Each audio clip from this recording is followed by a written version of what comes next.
Why do most established organisations struggle with business innovation? Think about it. They appear to be holding all the cards they need to dominate their industry. They have their customer base, the sales channels, huge budgets to invest in, large teams of specialists, and so on. How is it then that so many startups are redefining the business world? There's no doubt the world's in session and the opportunities are vast, yet it's the startups that seem to be making the most of this while the established struggle. You see, startups don't conform to conventional wisdom and seem able to bring whole industries out of balance. They're not simply rocking the boat, they're rocking huge established organisations, the ships of the business world.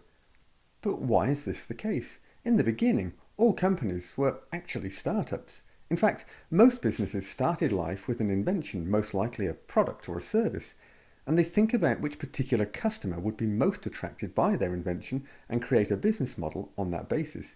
Using these ingredients, a successful business is born. Now, the reality is that since time began, successful businesses attract copycats, companies that address the same customers with comparable business models, and the net result is innovation starts to fade away.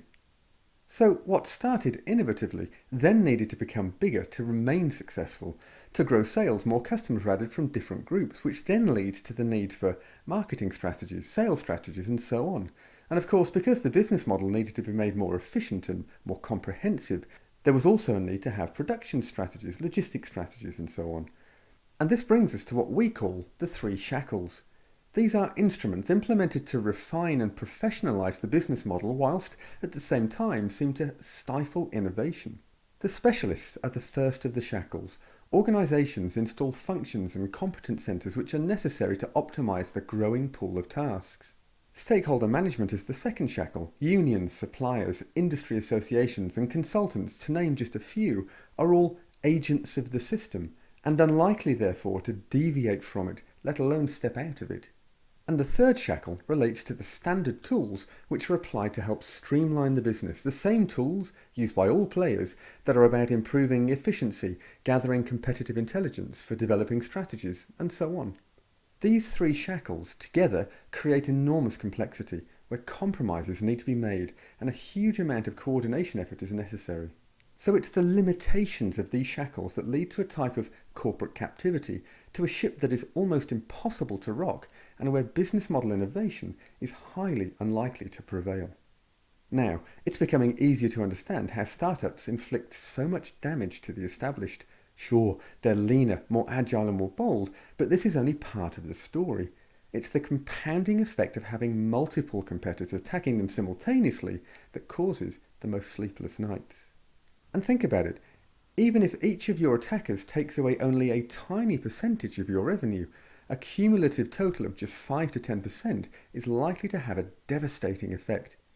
In fact, for many, it would be the difference between profitability or not. So, what's the answer? This is not a message of doom for the established. The opposite is true, in fact.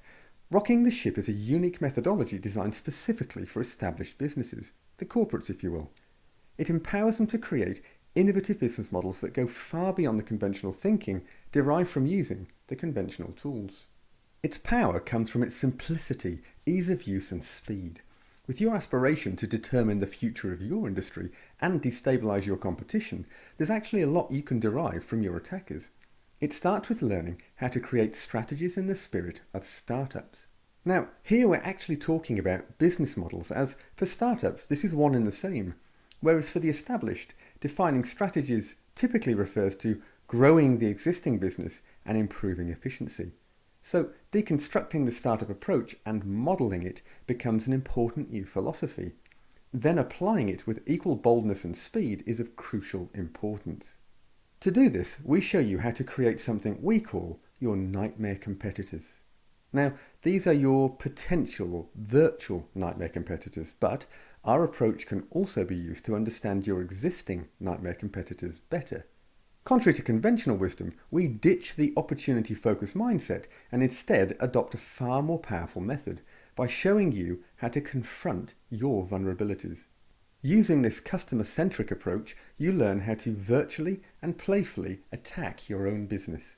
Whilst counterintuitive, this provocative methodology can gain you intellectual leadership, something that most never achieve using conventional business tools. The result is the creation of intelligent ideas and insights that form the basis of significantly different business models. And it's with this advantage, by thinking and acting in the spirit of startups, that the established can actually have the best of both worlds. You see, there are major hurdles that most startups face where the established actually have the advantage. As we show our delegates, it's about leveraging these advantages, boxing smart and playing to your strengths. So, if you want to move beyond where you are today, if you want to become leaner, faster and more bold, then of course you need to do things differently. Are we talking about change? Well, yes, but certainly not in the traditional sense. We're talking about rocking the ship. Let's be clear, this isn't for everyone. Not everyone's ready to let go of what they know, to embrace such a progressive and provocative approach, and that's okay.